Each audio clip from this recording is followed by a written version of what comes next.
Bonjour à tous, donc Frédéric Heymans, je suis le directeur général de la société Recitech qui est basée à Fouquier-les-Lances. Et le but de mon propos cet après-midi, c'est, outre la très brève présentation de ce que l'on fait à Recitech, c'est de montrer un petit peu quel peut être l'impact de l'économie circulaire dans le domaine des matières, des matériaux, mais aussi de l'énergie, dans le monde de l'industrie et de l'industrie lourde sidérurgique dans lequel nous nous trouvons. Alors tout d'abord, très brièvement, Recitech, notre métier c'est le zinc. Notre métier c'est de récupérer le zinc dans des déchets industriels. Alors pour ça, il faut d'abord savoir à quoi sert le zinc. Le zinc, et je pense que vous tous présents, vous le savez, c'est essentiellement utilisé en galvanisation, donc le dépôt d'une fine couche de zinc sur les tôles d'acier pour les protéger contre la corrosion. Ça représente 60% de son utilisation au niveau mondial. Mais après, on retrouve le zinc dans des pièces moulées, dans tout ce qui est robinetterie, poignées de porte, etc. C'est ce qu'on appelle les alliages Zamac, présents dans le laiton, dans le bronze, dans la chimie, dans les pneumatiques, dans les apports agricoles, dans la parapharmacie, les crèmes solaires, les crèmes pour bébés contiennent du zinc. Les produits semi-finis, finalement, les toitures, les gouttières, ça ne représente que 6% de l'utilisation mondiale du zinc, donc c'est assez faible. Et puis d'autres applications, comme par exemple les piles alcalines salines de vos télécommandes, sont des piles au zinc. Alors, on parle souvent, et c'est quelque chose de très à la mode actuellement, c'est cette notion de métaux stratégiques. Vous savez, le lithium est un métal stratégique, le cobalt sont des métaux stratégiques. Le zinc ne l'est pas encore. Pas encore parce qu'il y a assez de ressources naturelles partout dans le monde et il y a surtout des mines un peu réparties sur l'ensemble du globe, contrairement par exemple au cobalt où il n'y a qu'une seule grosse mine au Congo. Mais moi je milite pour que le zinc soit considéré comme un métal stratégique, tout d'abord parce que la Chine consomme à elle seule 60% du zinc mondial, donc quand vous avez un seul pays qui consomme 60% d'une matière, c'est que c'est peut-être un petit peu stratégique. Le zinc est aussi un vecteur de métaux stratégiques. Les minerais de zinc contiennent souvent de l'indium ou du germanium. Et ça, ce sont des vrais métaux stratégiques. Et puis surtout, c'est stratégique pour un territoire, et particulièrement pour le territoire des Hauts-de-France. Et c'est là où je veux en venir, parce que dans les territoires des Hauts-de-France, on a l'intégralité de la boucle d'économie circulaire du zinc qui se retrouve dans un rayon de 250-300 km. Et ça, je pense que c'est unique au monde. Alors c'est quoi cette boucle d'économie circulaire du zinc? Je l'ai schématisé ici. Alors vous avez vu que le zinc peut être utilisé dans plein de domaines différents, donc il y a plein de boucles d'économie circulaire ou de cycle de vie du zinc. Et ça c'est le cycle de vie du zinc dans lequel mon activité s'intègre. Je vous l'ai dit, le zinc utilisé en galvanisation, donc par exemple sur les tôles automobiles, des carrosseries automobiles, actuellement galvanisées, donc il y avait Renault là juste avant. Voilà, une voiture standard, ça contient 10 kg de zinc, il faut le savoir, en galvanisation et en pièces moteurs. Mais c'est aussi la galvanisation dans des infrastructures, etc. Les véhicules arrivant en fin de vie sont envoyés chez un ferrailleur qui vont découper ces ferrailles, découper ces tôles et fabriquer des chutes, des ferrailles qu'elles vont vendre à des aciéries électriques. Et là, dans la région, on en a un certain nombre. Il y a LME à Valenciennes, on a Ascoval également à Valenciennes, à Saint-Saulve, mais on a d'autres fonderies également qui utilisent des chutes de ferraille galvanisées pour refabriquer de l'acier ou de la fonte. En faisant cette opération-là, de fabrication de l'acier à partir de ferraille, elles vont générer des poussières, environ une vingtaine de kilos de poussières qu'on voit là sur la photo, qui sont collectées au-dessus des fours électriques de LME par exemple, et ces poussières contiennent le zinc qui était contenu sur les tôles. C'est ce qu'on appelle des poussières d'aciérie électrique. Ces déchets qui sont récupérés dans leur fil, qui sont des déchets dangereux, nous les récupérons dans notre four à nous, à Recitech, donc près de Lens, dans un four rotatif, et on va fabriquer, à partir de ces déchets, on va fabriquer un concentré de zinc. Une nouvelle matière première secondaire, une nouvelle poudre qui est un concentré comparable à un minerai issu de la mine, mais là, issu de la mine urbaine, donc issu des déchets. Et ça, on va le vendre aux producteurs de zinc métal qui utilisent des concentrés de minerais issus de la mine, mais également donc des déchets issus du recyclage, comme le nôtre. Et c'est typiquement Nirstar, juste à côté d'ici, à Douai. C'est le seul producteur de zinc en France qui, à partir de ces déchets, qui ont été recyclés, ces nouveaux concentrés, va reproduire du zinc métal pur, des lingots de zinc, par électrolyse essentiellement. Et ces lingots de zinc, qu'est-ce qu'ils vont faire? Ils vont les vendre aux galvanisateurs. Et par exemple, on a quelques grosses lignes de galvanisation du côté de Mardic à Dunkerque, des lignes d'Arcelor, où on va refondre ces lingots de zinc et regalvaniser des tôles pour reproduire de nouveau des bobines de tôle galvanisée qui vont resservir à fabriquer des véhicules automobiles et des carrosseries automobiles. Et donc cette boucle, si elle est bien faite, elle est sans fin, tant qu'on arrive à capter ce zinc. Et c'est pour ça qu'on parle d'économie circulaire, parce qu'on n'est pas dans je produis, je consomme, je jette. Non, c'est je produis, je consomme, je récupère et je reproduis une nouvelle matière première qui retourne dans la production initiale de zinc. D'accord ? Et ça, c'est vraiment spécifique dans les Hauts-de-France et au Nord-Pas-de-Calais. Vous n'avez quasiment nulle part ailleurs au monde où tous ces acteurs du zinc sont regroupés au même endroit. Donc maintenant, si je zoome un peu sur l'activité Recitech et de manière très rapide, donc Recitech est une PME de 50 personnes basée à Fouquier-les-Lances. On est sur un vieux site minier, on est sur une ancienne fosse à charbon. Et on travaille bien évidemment en feu continu, hein, c'est un four, on ne l'éteint pas le vendredi soir avant le week-end. Donc 50 personnes, un chiffre d'affaires qui dépend du cours du zinc parce qu'on vend notre produit par rapport au cours mondial du zinc. Donc là, aujourd'hui, ce que je produis aujourd'hui, je ne sais pas à quel prix je vais le vendre. Ça dépend de la bourse de Londres. Donc effectivement, ça monte, ça descend. Ces derniers temps, ça monte plutôt, donc c'est plutôt positif pour nous. Voilà, et industrie lourde, beaucoup d'investissements et certifié ISO 14001 depuis 2006. Je ne vais pas rentrer dans le détail du process, juste rappeler qu'on a deux métiers. On a une prestation de service au niveau des industriels et des aciéries électriques, c'est-à-dire on leur preste un service pour traiter leurs déchets. Sinon, ils devraient l'envoyer vers une décharge ou autre chose. Donc, ce sont nos fournisseurs de matière, mais en même temps nos clients. Et puis, à côté de ça, on est métallurgiste parce qu'on produit un concentré de zinc. Les grands flux de notre activité, environ 120 000 tonnes de matière contenant du zinc, poussière d'aciérie et autres déchets. On a besoin d'un peu de carbone pour faire toutes les réactions métallurgiques qu'il y a dans le four. Et là, chez nous, c'est du coke de pétrole qui est un résidu du raffinage du pétrole, et de la chaux pour régler le point de fusion dans le four. Et puis derrière, on sort notre produit fini qu'on appelle oxyde Wels, c'est le nom du procédé métallurgique, et un déchet ultime, une scorie, qui est une sorte de laitier, un clinker dans le monde de la sidérurgie, qui est un déchet inerte qu'il va falloir éliminer. Et puis on consomme un peu d'électricité quand même. Donc de l'électricité pour faire tourner les moteurs, le tapis, les ventilateurs, et un petit brûleur au gaz naturel, mais qui ne fonctionne qu'au démarrage du four. Dès que la réaction métallurgique a démarré, on peut arrêter le brûleur, et c'est la réaction qui s'auto-entretient en énergie. Pour ceux qui sont intéressés, je pourrais passer plus de temps pour vous décrire le process, mais si on veut respecter un peu le timing, je ne vais pas rentrer dans le détail, mais c'est du process continu essentiellement avec beaucoup de manutention de matière et de préparation des matières parce qu'on doit mélanger tous les divers déchets qu'on reçoit pour en faire une charge stable et homogène. Voilà, ce qu'on reçoit, c'est essentiellement des poussières d'aciérie. Ça représente 70 à 80% de nos flux, avec des clients comme LME, comme Arcelor, mais aussi des poussières de fonderie. Les fonderies de Peugeot, les fonderies de Pont-à-Mousson nous livrent des déchets. Et puis, comme je vous l'ai dit, tout déchet industriel du moment qu'il contient du zinc. On ne parle pas de métal, on ne parle pas de gouttière, de toiture, mais des poudres, des boues, par exemple des industries de la chimie organique qui fabriquent des pigments anti-corrosion à partir de zinc. Dans les boues issues de leur station d'épuration, ces boues contiennent encore du zinc, donc ils nous les envoient pour que nous, on puisse les relancer dans la production de zinc. Voilà ce qui rentre dans le four, environ des matières qui contiennent environ 20% de zinc, mais aussi du plomb, du cadmium, du chrome, du fer, de la chaux, de la silice. Et puis on va essayer de concentrer le zinc dans notre produit fini, environ 60%, plus un peu de plomb. Et puis après, toutes les autres matières sont concentrées dans notre déchet ultime, ce qu'on appelle la scorie.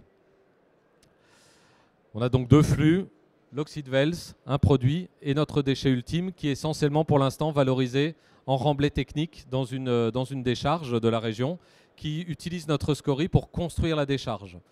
Qui fait des merlons, des pistes, des sous-couches d'alvéoles. Plutôt que d'utiliser des matériaux naturels, elle utilise notre laitier pour construire la décharge. Mais j'y reviendrai juste après. Voilà pour la présentation très brève du monde du zinc et du monde de Recitech. Et je voulais maintenant vous amener sur cette notion d'industrie circulaire ou d'économie circulaire dans nos process. Vous avez bien compris, on est un maillon de l'économie circulaire du zinc, mais depuis très longtemps, on a voulu amener cette notion d'économie circulaire dans l'intégralité de notre process. Et ce, pour plusieurs raisons. Cette industrie décarbonée et circulaire, elle est nécessaire Alors, elle était nécessaire il y a déjà quelques années, mais elle devient de plus en plus nécessaire parce qu'il faut intégrer ces notions d'économie circulaire dans l'ensemble des processus, et c'est valable pour toutes les entreprises qui existent, pour plusieurs raisons et pour plusieurs enjeux, pour des questions de valeur, des valeurs portées par l'industrie, par la direction, par les managers, en disant voilà, notre entreprise, on veut qu'elle suive un certain nombre de valeurs éthiques autour du monde de l'économie circulaire, des notions de coût, et on le verra juste après par des exemples très concrets, où un certain nombre d'actions dans le monde de l'économie circulaire et de la décarbonation ramènent des économies. Des questions de pérennité. Quand on parle d'économie circulaire, vous allez voir, on va parler aussi de gestion des ressources et de maîtrise des ressources, parce que les matières et les ressources, il y en a de moins en moins, et le zinc en fait partie. Et donc, si on va aller rechercher ces ressources dans les déchets, dans des coproduits, eh bien, effectivement, ça permet d'amener de la pérennité dans l'activité de votre entreprise, parce que vous êtes assis sur une petite mine, alors soit vous, soit avec des partenaires, sur une petite mine de ressources, de matières premières qui vous permettent de faire prolonger votre activité et ne pas de dépendre de ressources naturelles qui, in fine, vont arriver au bout. Vous avez aussi des enjeux d'exemplarité, des enjeux un peu commerciaux, d'image de marque. Effectivement, si vous bossez dans le monde, dans l'économie circulaire, si vous apportez ces notions-là dans votre activité, effectivement, ça amène vraiment de l'exemplarité. Et puis aussi des questions de leadership, parce que de plus en plus d'entreprises dans tous les domaines amènent ces notions d'économie circulaire. Et si on est à la pointe sur ces niveaux-là, vous pouvez avoir le leadership sur votre marché et par rapport à vos clients, par rapport à vos concurrents. Voilà. Et donc nous, ça nous a piloté autour de notre vision stratégique qui est Recitech, leader pérenne, reconnu et innovant dans l'économie circulaire des métaux non ferreux. J'ai mis juste à côté le diagramme notamment sorti par l'ADEME, qui est le schéma le plus souvent utilisé pour expliquer ce que c'est l'économie circulaire. Je ne vais pas trop m'attarder dessus, mais l'économie circulaire, ce n'est pas que le recyclage, c'est l'éco-conception, c'est l'économie de la fonctionnalité, c'est l'allongement de la durée de vie, hein, l'obsolescence programmée, la lutte contre l'obsolescence programmée, c'est la consommation responsable, etc. etc. L'économie circulaire, ça couvre tous ces aspects-là. Et l'énergie en fait partie également. Alors sur quoi, à Recitech, on a travaillé dans ces domaines-là depuis quelques années? On a d'abord travaillé sur les matières. En fait, on s'est rendu compte que notre cœur de métier, c'est les poussières d'aciérie électrique, donc c'est de travailler avec les aciéries électriques. Malheureusement, en tout cas ces dernières années, il y a eu plus d'aciéries qui ont fermé qu'il y en a qui ont ouvertes. Et donc si on voulait garder suffisamment de matière à traiter dans notre four, il fallait se diversifier. Il fallait trouver d'autres matières et rentrer finalement dans d'autres boucles d'économie circulaire. D'essayer d'aller chercher des matières qui pour l'instant n'étaient envoyées qu'en décharge et de se dire que ça peut devenir nos matières premières à nous. Et donc par exemple, on a développé de ces 5 dernières années, plus de 30% de consommation de ce qu'on appelle les black mass.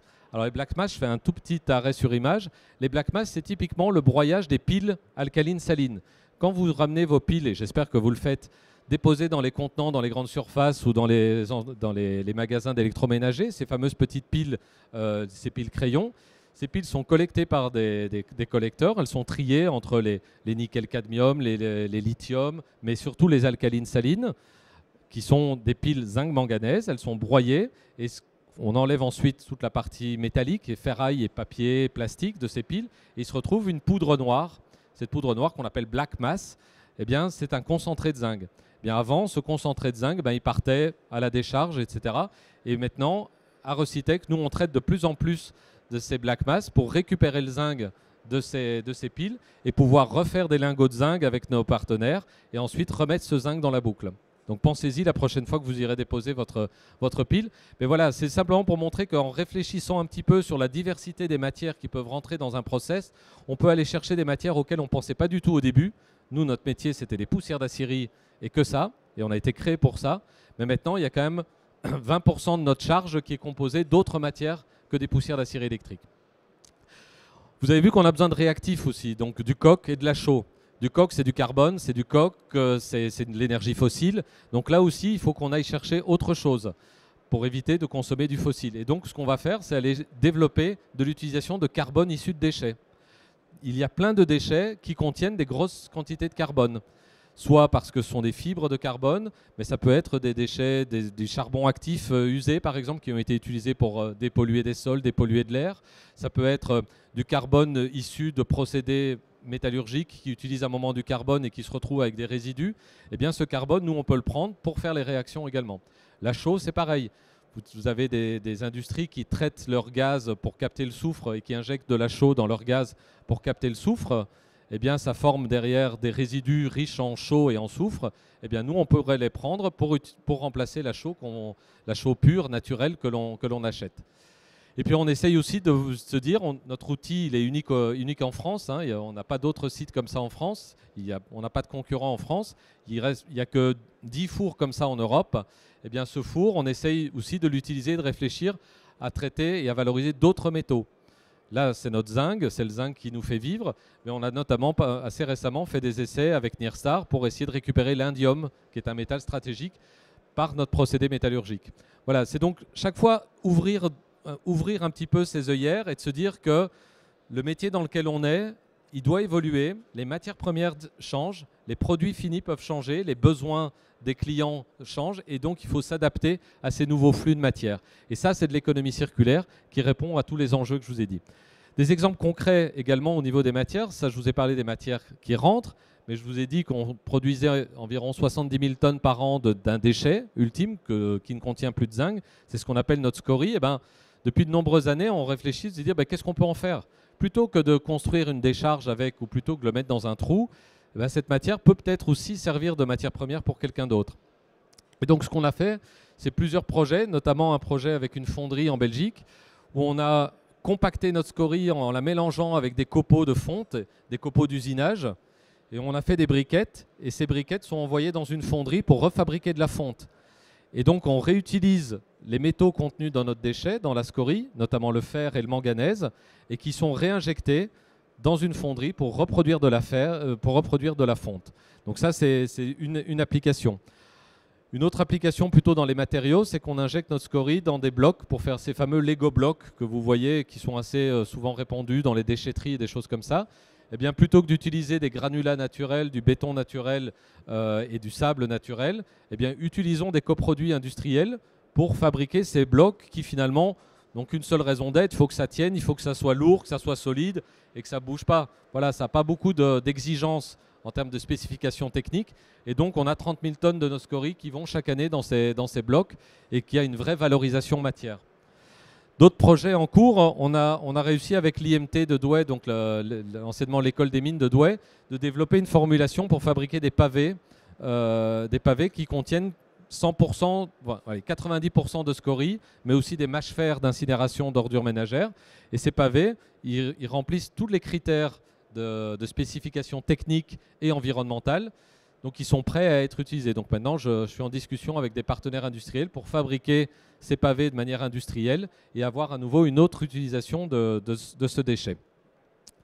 On a également fait un essai récemment où on a envoyé ces scories dans un four électrique et on les a fondus pour refabriquer un ferro-alliage. Donc on les a mélangés avec des déchets contenant du manganèse et on a fondu tout ça et on a fabriqué un ferro-manganèse pour voir si effectivement ce ferro-manganèse qui est souvent utilisé dans les industries sidérurgiques comme adjuvant dans des fours, dans les hauts fourneaux, dans les aciéries, dans les fonderies, eh bien si on n'était pas capable de le produire à partir de nos propres déchets. Et là, à nouveau, on reboucle des boucles. On traite des déchets de la fonderie, on fabrique quelque chose et notre déchet resserre de matière première à la fonderie à nouveau. Donc vous voyez, ces notions de boucle sont vraiment très multiples. Donc là, l'essai a été très concluant. Derrière, il y a un peu des questions économiques qui rentrent en jeu parce que ça consomme énormément d'électricité et ce n'est pas tout à fait le moment de poursuivre dans ce domaine-là. Voilà, et on a plein d'autres projets, notamment l'utilisation en cimenterie ou en hydrométallurgie pour essayer de récupérer d'autres métaux dans ces scories. Ça, c'est un exemple très concret de ce que peut être et ce que peut vous apporter l'économie circulaire quand vous réfléchissez l'ensemble de vos flux. Un autre exemple, c'est sur d'autres déchets. Voilà, c'est de travailler avec vos collaborateurs et au sein de vos entreprises sur la collecte. Alors l'administration et la réglementation nous poussent évidemment à le faire, à amener du recyclage, à amener du tri sélectif. Mais effectivement, ça amène non seulement des économies, mais surtout effectivement des boucles intéressantes et des partenariats avec un certain nombre de partenaires. Ça, c'est pour la partie matière. L'autre partie importante, c'est l'énergie. Vous en avez parlé dans la table ronde juste avant, mais on peut parler d'économie circulaire de l'énergie. Notre process est très émetteur de CO2. c'est la métallurgie. Pour récupérer le zinc, on est obligé de mettre du CO2. Si on n'émet pas de CO2, ça veut dire que le four est à l'arrêt. D'accord ? Et donc, il y a des enjeux autour de ça. On est autorisé à émettre ces 70 000 tonnes de CO2 par an. On a même des quotas gratuits pour ça, mais on se doit de s'améliorer. Et donc, il faut regarder quelles sont les sources d'émissions de CO2. Bien, chez nous, c'est essentiellement le process, mais on peut regarder la partie transport, la partie fabrication des matières premières. Le coq, par exemple, pour amener le coq jusqu'à chez nous, pour le fabriquer, ça a émis du CO2 aussi. Donc si on travaille avec un autre coq issu de déchets ou issu de la biomasse, par exemple du charbon de bois, qui lui pourrait amener également cette efficacité dans la récupération du zinc, eh ben, ça permettrait de baisser notre bilan carbone global. Donc tout ça est toujours lié, c'est-à-dire à la fois de rechercher peut-être un meilleur prix ou une ressource un peu plus locale, mais en même temps, ça diminue le bilan carbone. Donc on passe beaucoup de temps à rechercher des réducteurs alternatifs et idéalement biosourcés. Voilà. Et puis après, j'en parlerai brièvement après, toutes ces notions, et ça a été évoqué dans la table ronde avant, ces notions de transformation digitale, la fameuse industrie 4.0, que ce soit sur la maintenance, mais aussi sur la conduite de process, pour effectivement optimiser la consommation énergétique et par exemple de ne mettre que la bonne quantité de coque dans notre four. Deux exemples concrets sur lesquels on travaille, un qui est déjà réalisé, qui est tout simple et qui, je pense, est fait dans pas mal d'entreprises, qui est simplement la récupération de l'air chaud issu des compresseurs à air. Voilà, donc nous, on a beaucoup de consommation d'air comprimé dans notre procédé. On a 4 gros compresseurs. Et ben, simplement, au niveau des échangeurs, vous captez l'air chaud et cet air chaud, il est utilisé pour chauffer notre bâtiment, chauffer l'atelier de maintenance et on en a même pour l'instant un peu trop. Voilà, mais ça, c'est tout simple à mettre en place et on est sur de la vraie économie circulaire de l'énergie. Et puis surtout, le gros projet qui est en cours et qui, je l'espère, verra le jour l'année prochaine, c'est la récupération de la chaleur fatale de notre four. Donc on sort environ 100 à 140 000 normaux mètres cubes de gaz par notre four et il y a un endroit où on pourrait capter une certaine portion de ce gaz à 900 degrés. Pour l'instant, ça part à la cheminée. D'accord ? Ben donc l'idée, c'est de récupérer cette chaleur fatale, de mettre en place un système d'échangeurs et surtout une turbine ORC. Donc les turbines ORC, ce sont des équipements qui se développent de plus en plus. Donc c'est des turbines avec un solvant et qui travaillent sur le système de Organic Rankine Cycle. Donc c'est un cycle thermodynamique qui permet par compression et dépression du produit, du solvant, de générer de la chaleur. Et derrière, avec une turbine, de générer de l'électricité. Et notre projet, et actuellement on est dans la phase d'études techniques poussées, notre projet nous permettra de produire la totalité de l'électricité nécessaire au bon fonctionnement du site. Donc on consomme environ 9 gigawattheures par an. Et bien grâce à ce système-là, on sera complètement autonome et on va peut-être même revendre un petit peu d'électricité sur le réseau. Et à nouveau, là on parle d'économie circulaire. D'économie circulaire, c'est-à-dire ce sont les déchets et notre process qui, au final, va générer l'électricité qui sera utile pour faire tourner tout le process. Donc ça, c'est un très beau projet et on a été en partie aidé par l'ADEME qui était présent là tout à l'heure pour notamment le soutien à ce projet-là avec notamment notre partenaire local qui est Enertime et Énergie Circulaire. Ça, c'est pour la partie énergie. Dans la partie des énergies, il y a aussi toutes les questions de flux et de circulation. Voilà, donc typiquement, nous, notre grande volonté, même si on n'est pas bord à canal, c'est de développer le transport fluvial. Ben voilà, une péniche de 1500 tonnes, c'est tout de suite 40 camions en moins sur les routes.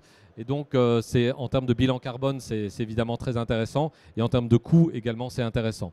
Donc, il n'y a pas loin de 50 000 tonnes de matière par an qui arrivent chez nous par voie fluviale. Et puis l'idée, c'est aussi de travailler avec les collectivités locales pour améliorer les flux de matière, les flux logistiques, les flux de camions, pour effectivement essayer d'éviter le plus possible de nuisances pour les riverains. J'ai parlé des matières, j'ai parlé de l'énergie, et je vous avais parlé un peu au tout début comme enjeu sur l'économie circulaire, qui est la notion de pérennité. Je vais vous donner quelques exemples qui montrent l'importance de ces enjeux-là pour Recitec. Recitec est une installation classée Seveso seuil haut, du fait des matières que l'on traite, des déchets dangereux que nous traitons. Et on est en plein milieu d'une zone naturelle. On est entouré des terrils classés au patrimoine mondial de l'UNESCO, entouré d'une réserve naturelle, entouré d'un étang de pêche, comme vous voyez, de riverains, etc. Et donc, comment, dans l'avenir, faire vivre une entreprise Seveso Seuil Haut dans ce milieu-là, avec des riverains, avec des enjeux de protection de la nature, sans passer par ces réflexions autour de la décarbonation, de l'énergie et de l'économie circulaire. Pour nous, c'est capital. D'abord sur des aspects purement environnementaux, c'est-à-dire pour nous, il est capital d'être juste exemplaire. Parce que si on ne l'était pas, de toute façon, on ne pourrait pas rester là. Et donc, être exemplaire, ça veut dire être tout le temps en avance sur les réglementations qui arrivent, avoir toujours un coup d'avance sur les installations de traitement, notamment de traitement des gaz, mais aussi de traitement des déchets. Donc, par exemple, il y a 3 ans, on a fait un investissement de 3 millions d'euros en avance de futures réglementations européennes, qui maintenant sont là, de traitement des composés organiques volatiles par un système autotherme de post-combustion des composés organiques volatiles. C'est un système où vous le chauffez et après il maintient sa température à 900 degrés tout seul, simplement en brûlant les polluants qu'il y a dans les gaz. L'autre exemple, c'est aussi de s'intégrer au mieux dans le paysage. Et donc on travaille beaucoup sur l'intégration paysagère, sur la biodiversité autour du site, parce que ça nous semble important. Et on parle, c'est un peu aussi une notion d'économie circulaire, c'est de s'intégrer et de se dire que la vie en société, avec un grand S, ben c'est effectivement des espaces naturels, des espaces historiques, des espaces de vie, mais aussi des espaces de travail et des espaces d'industrie. Et tous ces gens-là, tous ces acteurs doivent travailler ensemble dans la meilleure harmonie. Et donc, nous, notre rôle, c'est d'essayer d'impacter le moins possible le riverain qui prend son barbecue dans le jardin à 200 mètres de distance. Donc, travailler sur le bruit, travailler sur la couleur des bâtiments, sur l'intégration paysagère. Et donc, par exemple, on finit de construire une énorme butte paysagère qui nous permet de nous protéger complètement de la vue et des vents dominants qui vont vers certaines habitations. On travaille beaucoup sur la biodiversité aussi. On vient d'installer 3 ruches sur le site qui nous sert à la fois d'alimenter la biodiversité du site, mais aussi de bio-indicateurs pour voir quel est notre impact pollution sur notre activité. Pour être pérenne et pour être reconnu, il faut d'abord être connu.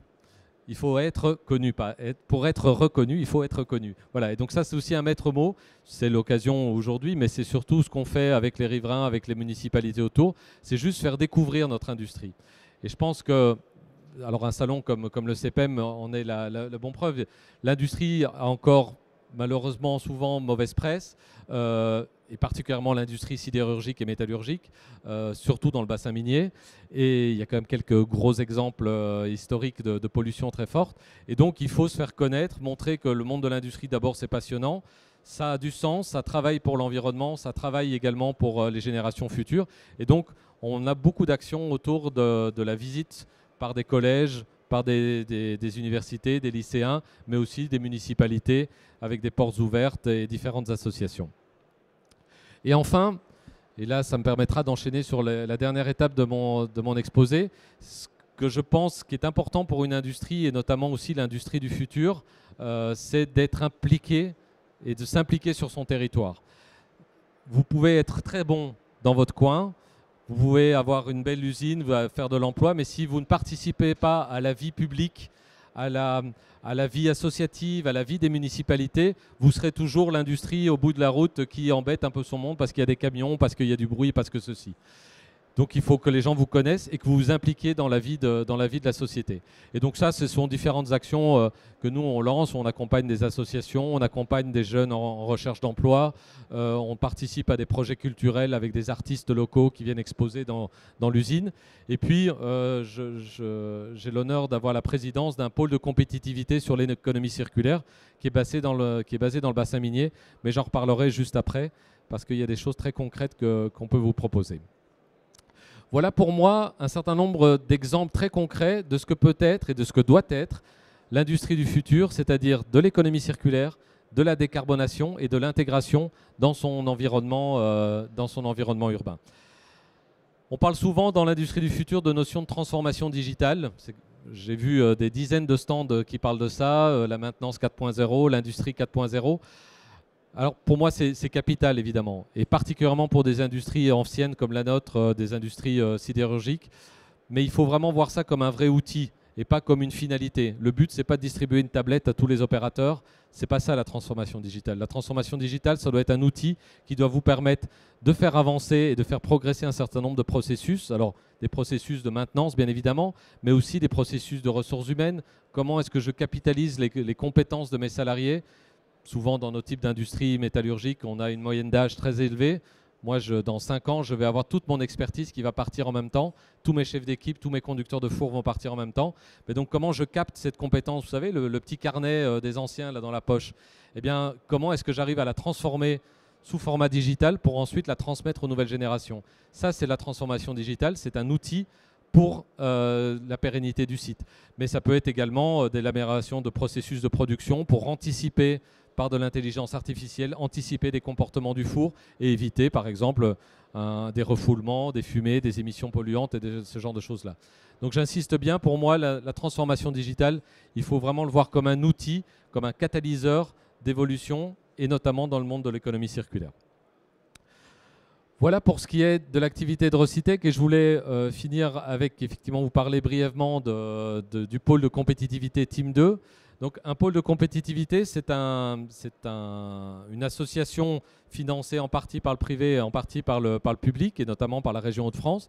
Il y a environ 70 pôles de compétitivité en France qui sont dans divers domaines, dans des filières, des pôles de compétitivité autour de l'automobile, autour de l'aviation, autour de l'électronique, etc. Et le pôle Team 2, qui est basé ici dans le bassin minier, basé à Lens, et qui a vocation nationale, est le seul pôle de compétitivité qui a un rôle dans le domaine de l'économie circulaire. C'est vraiment son cœur de métier. Et le but d'un pôle de compétitivité, c'est de faire émerger de l'innovation.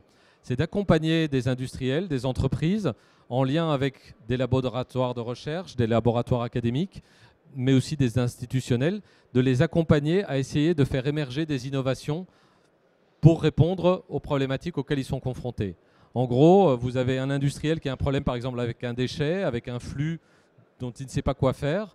Eh bien, le rôle du pôle, c'est de le mettre en relation avec peut-être un laboratoire de l'Université de Lille ou de l'ICAM ou de l'IMT de Douai, qui a peut-être des spécialités dans ce domaine-là, avec un autre partenaire qui, lui, travaille aussi dans ce domaine-là, et ensemble, créer un projet collaboratif.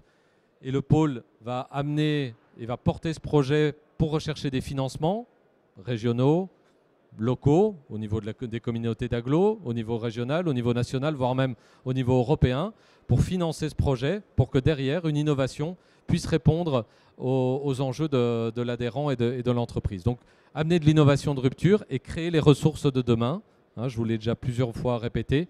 L'économie circulaire, c'est notamment amener les ressources de demain. Donc, le pôle Team 2, il travaille essentiellement dans le domaine des métaux, parce qu'on ne peut pas être spécialiste dans tous les domaines de l'économie circulaire. Donc, pôle de tout ce qui est métaux, tout ce qui est organique, c'est-à-dire plastique, composite, mais aussi déchets alimentaires.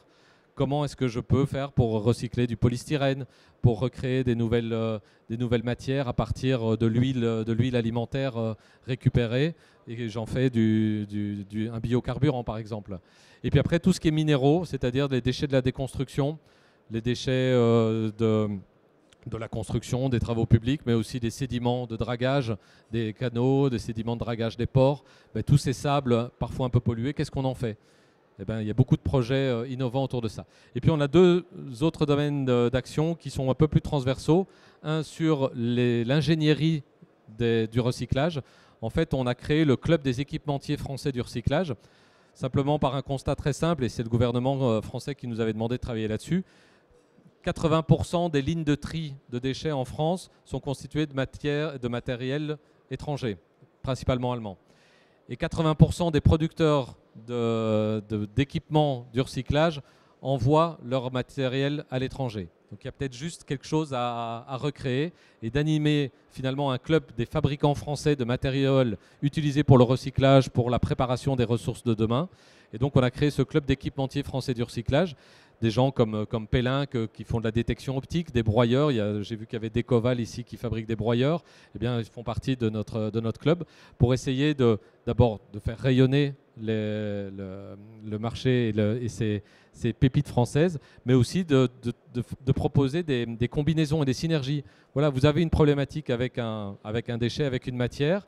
Eh bien, on a peut-être besoin d'un broyeur, on a peut-être besoin aussi d'un d'un criblage, on a peut-être besoin d'un compacteur. Et bien tout ça, avec les équipementiers, on est capable du coup de proposer un accompagnement complet.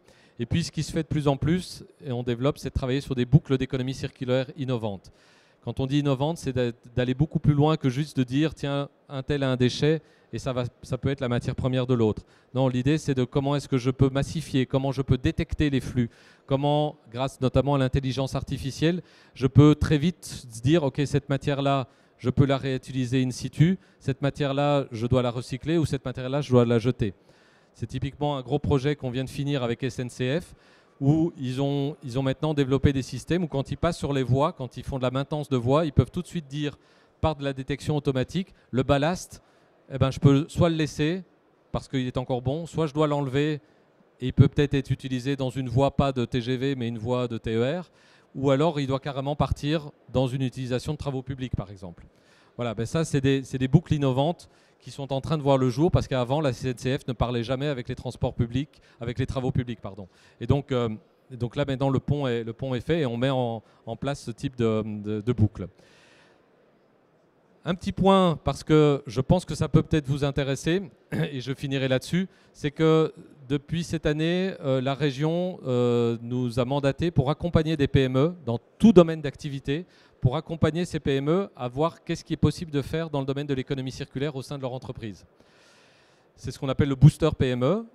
Elles reçoivent un financement pour ça, donc l'opération est complètement gratuite, ou en tout cas jusqu'à 90%, il y a peut-être un chouïa, mais qui peut aller vers faire juste un bilan carbone, faire une étude un peu des flux entrants, sortants, des déchets, d'un peu voir si on ne peut pas amener de l'écologie industrielle au niveau du territoire, c'est-à-dire est-ce que votre déchet ou votre énergie ne peut pas être intéressant pour l'entreprise qui est à côté de chez vous, de voir comment est-ce qu'on peut travailler sur votre approvisionnement durable, travailler sur le réemploi, sur la prolongation de la durée de vie de vos équipements ou de vos produits, etc. Et donc simplement, Team 2 est l'interlocuteur pour ce type de choses-là et vous met en relation avec des bureaux d'études spécialisés qui vont faire tout un accompagnement et tout ça est financé complètement par la région pour ce diagnostic, on va dire, et qui derrière peut déboucher sur des projets plus conséquents. Voilà, donc il ne faut pas hésiter. Je ne sais pas comment la présentation sera transmise, mais en tout cas, c'est de prendre contact avec le pôle Team 2. Je vous ai mis les coordonnées de la directrice de Team 2 qui est votre interlocuteur et qui est prête à voir ce qui est possible de faire dans le dispositif d'accompagnement à l'économie circulaire. Et pour ma conclusion finale, je voudrais dire que, et je vous l'ai déjà dit, à plus ou moins court terme, toutes les entreprises vont devoir intégrer ces notions d'économie circulaire et de décarbonation dans leur business model. Je veux dire, c'est pas on a le choix ou pas, non. On n'aura pas le choix. Derrière, c'est juste une question de timing. Et il vaut mieux être dans les premiers à mettre en place et à réfléchir sur ces sujets-là, plutôt que d'être suiveur parce que vous serez dépassé. Et donc, cette notion d'économie des ressources, d'économie de l'énergie, c'est déjà bien évidemment au cœur des enjeux futurs et particulièrement en 2022. Et donc, ça nous amène toutes et tous à repenser nos modes de production, nos modes de consommation et de repenser aussi l'intégration de l'industrie dans son environnement global. D'accord ? Alors bien évidemment, ça passe par de la technologie, on en voit ici dans le salon, ça passe par la transformation digitale, mais pas que.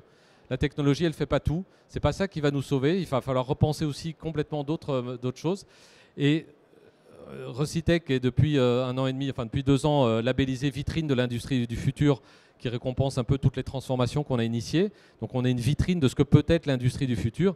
Voilà, pour moi, l'industrie du futur, elle est pas que technologique, elle n'est pas que digitale. L'industrie du futur, pour moi, elle est tournée vers l'humain, elle doit être utile, elle doit amener du sens à la société, elle doit amener du sens à ses salariés, mais elle doit aussi amener du sens à l'ensemble de la société, s'ajuster aux besoins, ne pas juste dire je produis un produit qui ne sert finalement à personne, mais s'ajuster aux réels besoins et vivre en cohérence avec son territoire et avoir un vrai développement durable.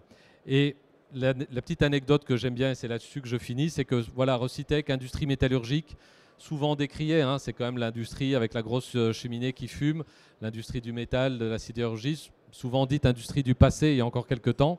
Eh ben, de se dire qu'on est maintenant vitrine de l'industrie du futur parce qu'on a un leader dans l'économie du futur qui est l'économie circulaire, ben c'est un beau pied de nez, je trouve, à beaucoup de critiques.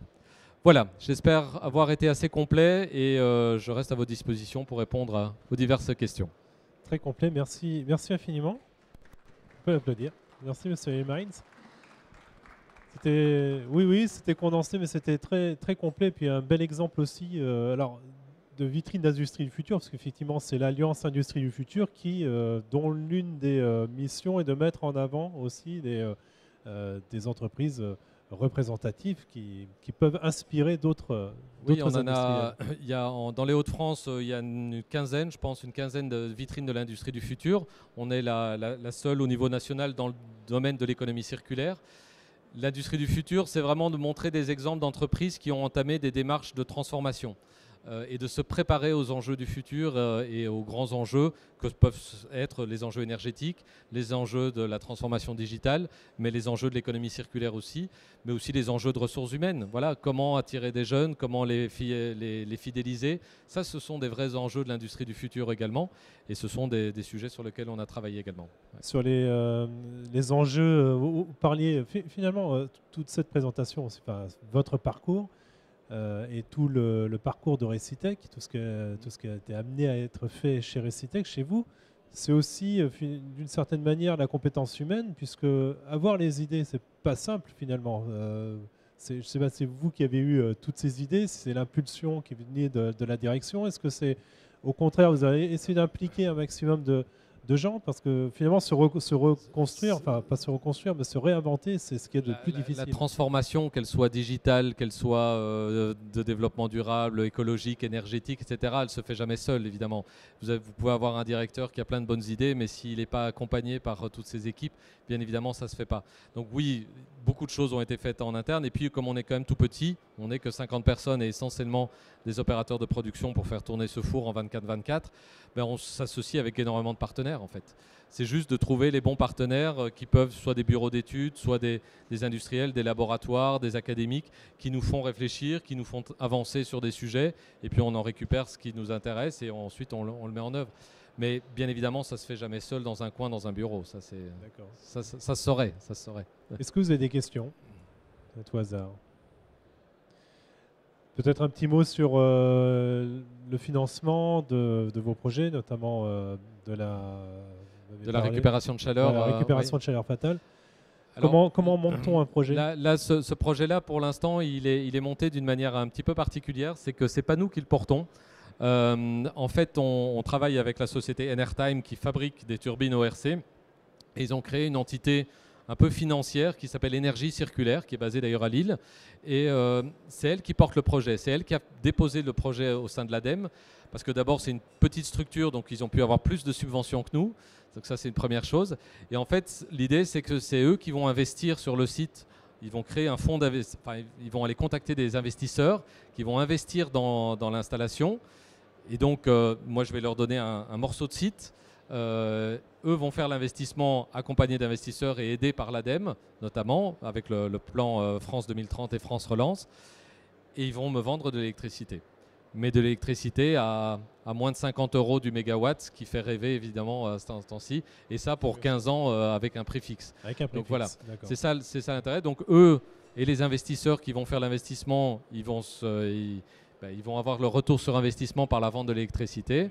Et moi, je ne vais pas investir, je ne vais même pas m'occuper de la maintenance de l'équipement, ça sera complètement sous-traité. Je vais juste acheter de l'électricité, mais j'ai juste l'obligation de leur fournir de la chaleur. Voilà. Ok, merci. Merci beaucoup.